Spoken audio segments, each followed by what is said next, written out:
Hello student, this is तनु टिप्टान और आज हम बात करेंगे हमारे नेक्स्ट चैप्टर के बारे में जिसका नाम है आर्टिकल ऑफ एसोसिएशन। देखिए, आप सभी को पता है हम डिफरेंट डिफरेंट यूनिवर्सिटीज़ के मोस्ट ऑफ यूनिवर्सिटीज़ को कवर करने की पूरी कोशिश की जा रही है। हम 1 बाय 1 सीरीज लेकर आ रहे हैं। कंपनी लॉ कह लीजिए या फिर मैं कहूँ कि कॉर्पोरेट लॉ, दोनों ही आपका मोस्ट ऑफ सिलेबस आपका सिमिलर है। जैसे भी चैप्टर ऊपर नीचे हैं उनको हम मोस्ट ऑफ को कवर कर रहे हैं।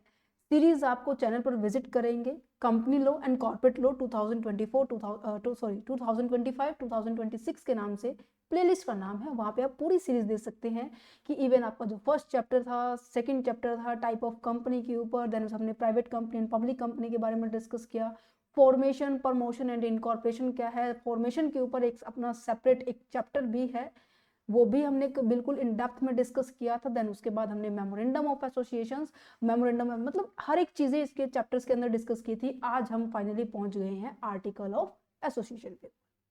देखिए, अगर आप सभी बच्चों ने मेमोरेंडम वाला चैप्टर देखा है तो कहीं ना कहीं आप उस चैप्टर से ही रिलेट कर पाएंगे, क्योंकि इसके अंदर ना मोस्ट ऑफ, मैं कह सकती हूँ 75 to 80% जो आपकी पैटर्न है, इवन मैं कहूँ कि जो प्रोसेस आपको फॉलो करने पड़ते हैं, ठीक है, और इसके अंदर जो कंटेंट होता है वो मोस्ट ऑफ आपका मेमोरेंडम जैसे थोड़ा बहुत डिफरेंशिएट करता है, वो आज हम डिस्कस करेंगे। ठीक है, सो इट्स हम्बल रिक्वेस्ट कह लीजिए या फिर एक छोटी सी सजेशन है कि प्लीज मेमोरेंडम वाला चैप्टर पहले देख लीजिए, क्योंकि यहाँ से कंफर्म है दोनों चैप्टरों में से क्वेश्चन कंफर्म है, आएगा ही आएगा, चाहे वो डिफरेंस पे आए, चाहे इनके कंटेंट पे आए, चाहे उनके सब्जेक्ट मैटर पे आए, चाहे राइट ड्यूटी किसी के ऊपर भी आए, आएगा जरूर। तो चलो स्टार्ट करें। देखिए, हमने जो हमारी कंपनी थी वो बनाई थी। यस, बनाई कैसी थी भाई? बनाई कैसी थी कि ग्रुप ऑफ पर्सन इकट्ठा हुए थे, उनका कोई एक मेन मोटिव था। उनका मोटिव जो था, ये जो ऑब्जेक्टिव था, उन्होंने ये अचीव करना है। और इस अचीव करने के लिए हमें कौन कौन सी एक्टिविटी परफॉर्म करनी पड़ेगी, मीन्स की क्या क्या भूमिका है, मीन्स की क्या क्या एक्टिविटीज मुझे परफॉर्म करनी पड़ेगी इस पर्टिकुलर ऑब्जेक्टिव को अचीव करने के लिए। ठीक है, मीन्स की how to achieve this particular objective, ये डिपेंड करता है हमारी कंपनी टू कंपनी की किसका क्या ऑब्जेक्टिव है। कोई ऐसी कंपनी है जिसका प्रॉफिट मोटिव है, कोई ऐसी कंपनी है भाई जो नॉन प्रॉफिट ऑर्गेनाइजेशन है, जो मीन्स की प्रॉफिट ही जनरेट नहीं करती, है ना। So company to company decide करती है। तो ये बात हमने डिस्कस की थी कि हाँ जी, कंपनी का क्या ऑब्जेक्टिव है, कंपनी किस लिए बन रही है, ये कौन डिस्कस करता है भाई? Memorandum of associations. और कैसे इसको अचीव करेंगे, किन किन एक्टिविटीज को मुझे परफॉर्म करना है, कौन कौन सी गतिविधियां मैं करूं जिससे कि मेरा ऑब्जेक्टिव जल्दी से जल्दी अचीव हो जाए, और कौन कौन सी, मतलब ईच एंड एवरीथिंग, इसकी इंटरनली इंटरनल जो इंफॉर्मेशन होती है, कैसे करना है, किस मेंबर को कैसे राइट है, डायरेक्टर के क्या राइट है, शेयर होल्डर का क्या राइट है। इंटरनली अगर मैं बात करूं, इंटरनली इंटरनली वर्किंग, हम ये बहुत अच्छा पॉइंट बोल सकते हैं कि इंटरनली वर्किंग कैसे करनी है, वो सभी की सभी इंफॉर्मेशन हमारे आर्टिकल ऑफ एसोसिएशन में एक्सप्लेन होती है। और एक्सटर्नली जो लोगों को नजर आता है, मींस की कंपनी के अंदर शेयर होल्डर कितने हैं, कंपनी कैसी है, लिमिटेड है या अनलिमिटेड लायबिलिटी के रिगार्डिंग है, कंपनी के अंदर कितनी कैपिटल रेज हुई है, ये सभी सभी मींस की मेमोरेंडम ऑफ एसोसिएशंस क्या है, बाहरी है, ऐसे कुछ बना सकते हैं हम इसको पिक्चर को कि ये है भाई आर्टिकल ऑफ एसोसिएशन और ये है मेमोरेंडम ऑफ एसोसिएशन। ठीक है, मेमोरेंडम एसोसिएशन क्या कहता है कि हाँ जी, कंपनी क्या कर सकती है और क्या नहीं कर सकती है। दैट मीन्स कंपनी का दायरा बता रही है कि कितने स्कोप के अंदर, कितने एरिया के अंदर कितनी एक्टिविटी ये परफॉर्म कर सकती है। ये कौन बताएगा? मेमोरेंडम बताएगा। इसको मैं थोड़ा सा रीड करने के बारे में बात करूंगी कि थोड़ा सा रीड कीजिए इसको। यहां से जो मेन पर्पस होता है मेमोरेंडम ऑफ एसोसिएशन का, क्या होता है? To inform the shareholders, creditors and the other deals with the companies about the sphere of the company's business. Company का स्पेयर क्या है, ठीक है, एक्सप्लेन करती है बाउंड्री वॉल, दैट मीन्स कितना एरिया तक, कितना किस एक्टिविटी को ये परफॉर्म करिए। फॉर एग्जांपल मैं कहूँ कि अगर कोई कंपनी चाह रही है मैं आईटी सेक्टर के अंदर मेरी सर्विसेज प्रोवाइड करूँ, मेरा बिजनेस हो, अब वो कंपनी का मेन मोटिव क्या है कि वो आईटी सर्विसेज को देंगे। ठीक है, अगर वो रेस्टोरेंट ओपन करना शुरू कर दे या फिर कोई और एक्टिविटीज परफॉर्म करना शुरू कर दे जो कि उसके ऑब्जेक्टिव से बिल्कुल अलग है, भाई वो ऐसा नहीं कर सकता। समझ में आया? तो बाउंड्री ही होगी इसकी। Within which the activity of the company must be confined. जो भी एक्टिविटीज उनके द्वारा मतलब डॉक्यूमेंट में मेंशन है आपको वही करनी है, उसके अलावा आप नहीं करेंगे। ये तो होता है बच्चे कि आपका मेमोरेंडम ऑफ एसोसिएशन की डिटरमाइन की जाती है आपकी लिमिट को, ठीक है। बट अगर बात की जाए आर्टिकल ऑफ एसोसिएशन के बारे में, आर्टिकल ऑफ एसोसिएशन बताता है कि जो आपने अपना ऑब्जेक्टिव सेट किया है, जो आपने अपनी दायरा सेट किया है, जो आप करना चाह रहे हैं वो तो सेट हो गया। अब वो कैसे अचीव करना है, how to achieve this objective, ये कौन एक्सप्लेन करेगा, हमारा आर्टिकल ऑफ एसोसिएशन एक्सप्लेन करेगा। समझ में आया? कहने का मतलब ये है कि जो मैनेजर है ना, जो डायरेक्टर है, रीजनल जो डायरेक्टर्स है, इंटरनली जितने भी वर्किंग पर्सन है, वो किस तरीके से अपनी एक्टिविटीज परफॉर्म करेंगे वो यहाँ पे आएगा। और दूसरा हम ये भी कह सकते हैं कि इंटरनल वर्किंग कैसे होगी, ये कौन बताता है, आर्टिकल ऑफ एसोसिएशन, ठीक है। मैं बार बार यही बात रिपीट कर रही हूँ, बट सेंटेंस दूसरे आएंगे तो इसका मतलब ये नहीं है कि इसका मतलब चेंज हो गया, नहीं, सेम मीनिंग है। हम इस चैप्टर को हम 3 से 5 पार्ट में करेंगे, और सबसे ज्यादा अगर मैं कहूँ कि इंपॉर्टेंट एक तो हमारा डिफरेंस है जो कि हमारा लास्ट पार्ट रहने वाला है, और दूसरा हमारी अल्ट्रेशन का पॉइंट है। यहां से बहुत बार क्वेश्चन आया है, चलो समझते क्या कहते हैं। सबसे पहले क्या लिखा हुआ है, the article of association is essential document, बहुत ज्यादा एसेंशियल डॉक्यूमेंट है, या फिर मैं ऐसे भी कह सकती हूँ कि मेमोरेंडम ऑफ एसोसिएशन का सपोर्टिव है। सपोर्टिव समझते हैं कि ये इसके साथ ही चलेगा, ठीक है। अगर ये है तो ये भी होगा, अगर ये है तो ये तो होगा ही होगा, तो इसका सपोर्टिव कह सकते हैं, या मैं कह सकती हूँ सबॉर्डिनेट कह सकते हैं, राइट। तो govern the internal management of the company, company के इंटरनल मैनेजमेंट को गवर्न करता है। It's work along with the memorandum of association, alongside the memorandum of association, ये मेमोरेंडम ऑफ एसोसिएशन के साथ साथ चलता है। ये डिफाइन करता है कि हाँ जी रूल रेगुलेशंस एंड स्ट्रक्चर क्या है, किस तरीके से हमें काम करना है। मीनिंग में क्या लिखोगे कि article of association is the legal document that outline the rule and regulations. उन्होंने क्या आउटलाइन किया था, मेमोरेंडम ने क्या आउटलाइन किया था भाई, मेमोरेंडम में तो क्या आउटलाइन किया था, देखो क्या लिखा हुआ है कि कंपनी की बाउंड्री क्या है, और यहाँ पे किस चीज को आउटलाइन किया गया है कि कंपनीज की जो रूल्स हैं, रेगुलेशंस हैं, इंटरनली मैनेजर्स कैसे क्या कुछ काम कर सकते हैं, ये डिफाइन होता है कि it's set the rule right duty responsibility of the directors, share holders and the officer of the company. Company के अंदर जितने भी डायरेक्टर्स हैं, जितने भी शेयर होल्डर हैं, जितने भी हमारे ऑफिसर्स हैं, उन सब की duty, responsibility, right and liability, इन सबको सेटअप किया जाता है। क्लियर, समझ में आ रहा है?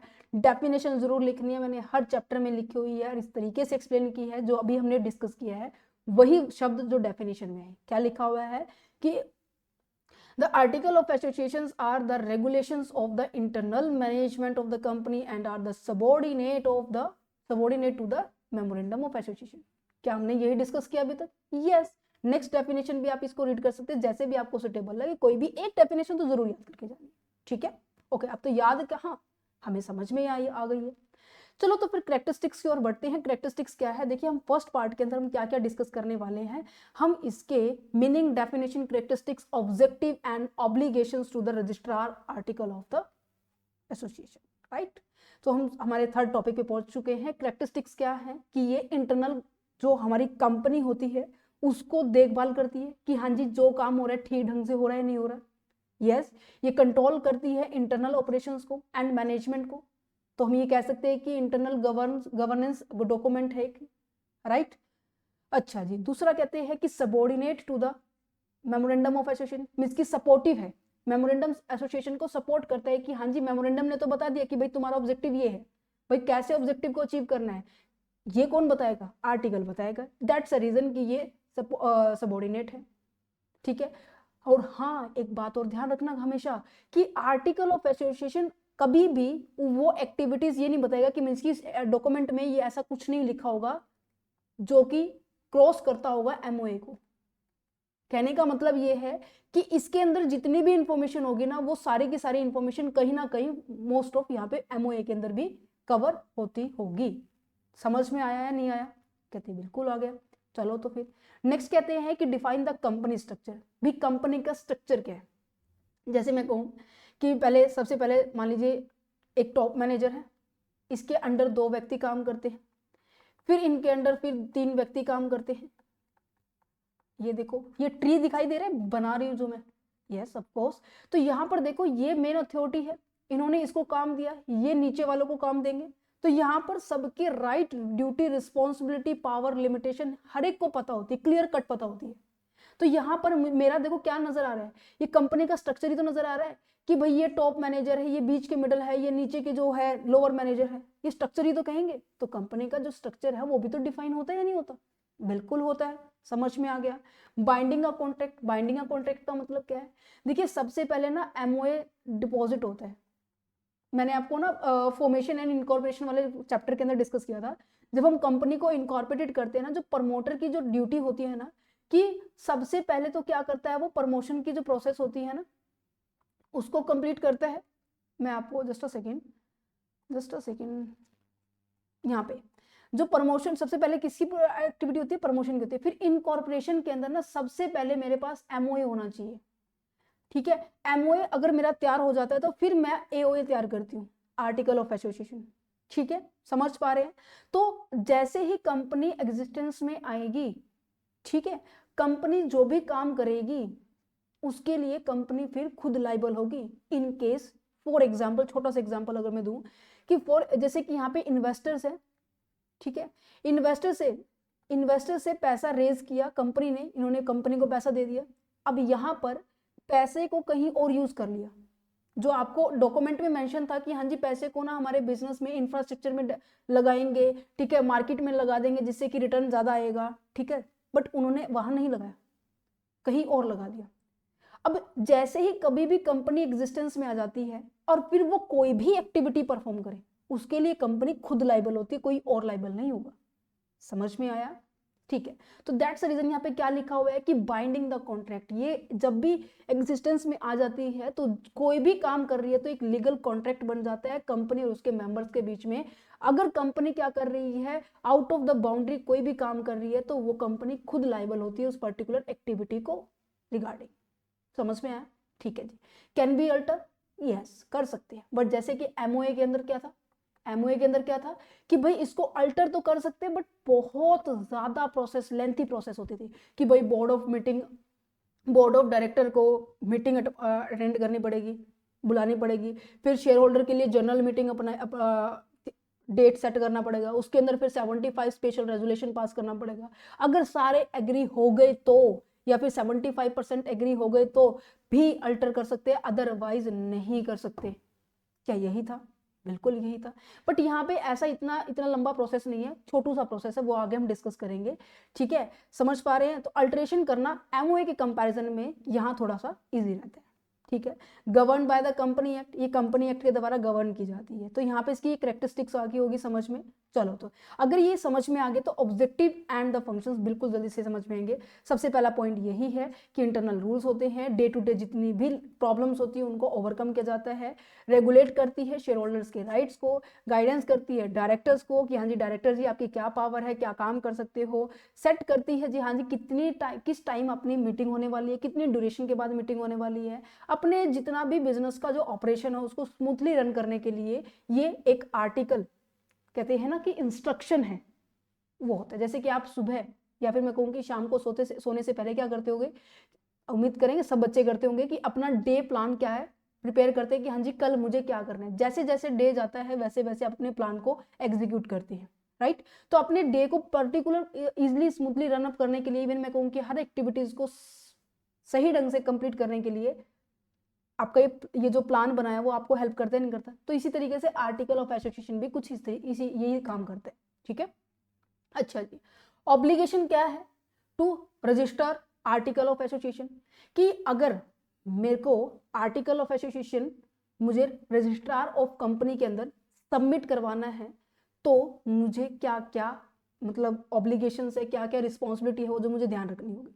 देखिए आर्टिकल ऑफ एसोसिएशन ना, जैसे मेमोरेंडम ऑफ एसोसिएशन क्या था कि सभी कंपनी के लिए जरूरी है, चाहे वो प्राइवेट है, पब्लिक है, पब्लिक में भी लिमिटेड बाय शेयर है, limited by the without sharing capital है, या फिर मैं कहूँगी गारंटी वाला पॉइंट है। कैसी भी कंपनी हो, मेमोरेंडम ऑफ एसोसिएशन तो सबको जरूरी था, बट आर्टिकल ऑफ एसोसिएशन में ऐसा कुछ नहीं है।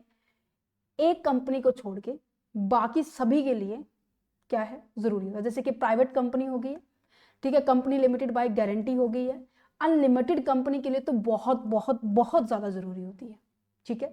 बट एक कंपनी है public limited by the share, इसके लिए ऑप्शनल है कि हाँ जी आप आर्टिकल ऑफ एसोसिएशन को रजिस्ट्रार ऑफ कंपनी के रजिस्ट्रार ऑफ कंपनी के पास सबमिट करवा भी सकते हैं या फिर नहीं भी करा सकते। अगर नहीं करवाएंगे रजिस्ट्रार के पास तो आपको क्या फॉलो करना पड़ेगा, टेबल ए दी हुई है, इसकी एक परफॉर्मा है जिसके अंदर सभी चीजें लिखी हुई है। Table A model set of the 99 article given in the schedule 1 of the company 2013 के अंदर ये मेंशन किया गया है। अगर कोई कंपनी आर्टिकल ऑफ एसोसिएशन नहीं करती, वो भी कौन सी, पब्लिक कंपनी, पब्लिक कंपनी में वो भी कौन सी भाई, लिमिटेड बाय द शेयर, वो क्या कर सकती है, टेबल ए जो कि शेड्यूल 99 है, सॉरी आर्टिकल 99 है, शेड्यूल 1 है, उसको आप फॉलो करेंगे, ठीक है। ये मान लिया जाता है it shall be deemed to the article of association article of such a company whether the article of association is not presented at the time of the company incorporation, it is necessary to write on the memorandum of association that the company is registered without the article। पता है क्या कह रहा है, अगर ये company बिना article of association के कंपनी को इनकॉर्पोरेशन की ओर लेके जा रही है, इसी कंपनी को सेटअप की ओर लेके जा रही है, तो उसको ये मेंशन करना होगा कि भाई मैं आर्टिकल ऑफ एसोसिएशन सबमिट नहीं कर रही, तो उसका इनडायरेक्टली मतलब यहाँ पे ये होगा कि आप टेबल ए को फॉलो कर रहे होंगे। तो ये जरूरी है ये मेंशन करना, क्योंकि मेमोरेंडम क्या कह रहा है, आपको हर चीज कंपनी के बारे में इन डेप्थ में बतानी पड़ेगी। इवन आपका जो शेयर होल्डर बन भी रहा है ना, तो उसकी भी डिटेल आपको कंप्लीट इन्फॉर्मेशन देनी पड़ती है, जो इनिशियली शेयर होल्डर होते हैं, ठीक है, समझ में आया। अच्छा, यहाँ पर it is a mandatory for the other company, ये जितनी भी कंपनी बच गई, जैसे कि company limited by guarantee, unlimited company, private company, इनके लिए जरूरी है कि वो अपने जो रजिस्टर करे आर्टिकल ऑफ एसोसिएशन को मेमोरेंडम के साथ। ऐसा क्यों है भाई, ऐसा इसलिए है वो अडॉप्ट नहीं कर सकते टेबल ए को। The company for which it is mandatory to prepare and register to the article of association is already discuss in above, ये मैं डिस्कस कर सकूँ, इसलिए मैंने ये चीजें लिखी हुई है, ओके। क्योंकि बहुत सारी चीजें मैंने आपको स्टार्टिंग में ही बोला था कि सिमिलर रहने वाली है हमारी मेमोरेंडम की तरह, ठीक है।